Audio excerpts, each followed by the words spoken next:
ہم فلسطین اور اسرائیل کے لیے امن اور ابراہیمی معاہدے کا حصہ بننا چاہتے ہیں۔ سعودی ولی عہد شہزادہ محمد بن سلمان نے کہا ہے کہ ہم فلسطین اور اسرائیل کے لیے امن اور ابراہیمی معاہدے کا حصہ بننا چاہتے ہیں۔ اوول ہاؤس میں صدر ٹرمپ سے ملاقات کے بعد میڈیا سے گفتگو کرتے ہوئے سعودی ولی عہد شہزادہ محمد بن سلمان کا کہنا تھا کہ ہم فلسطین اور اسرائیل کے لیے امن چاہتے ہیں، ہم ابراہیمی معاہدے کا حصہ بننا چاہتے ہیں، معاہدے کا حصہ بننے کے ساتھ دو ریاستی حل کا راستہ بھی محفوظ بنانا چاہتے ہیں۔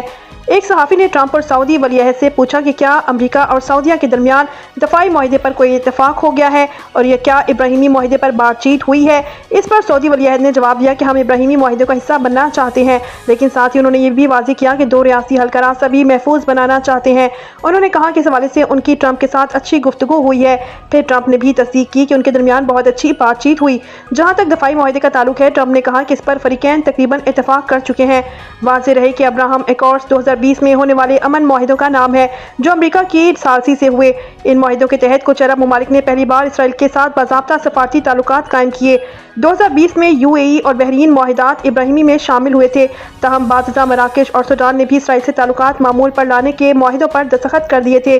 گزشتہ دنوں امریکی صدر ڈونلڈ ٹرمپ نے اعلان کیا تھا کہ قازقستان بھی ابراہیمی معاہدے میں شامل ہو رہا ہے۔ مزید ممالک بھی ابراہیمی معاہدے میں شامل ہوں گے۔ مزید خبروں اور اپڈیٹس کے لیے ہمارے ساتھ رہیے۔ اللہ نگہبان۔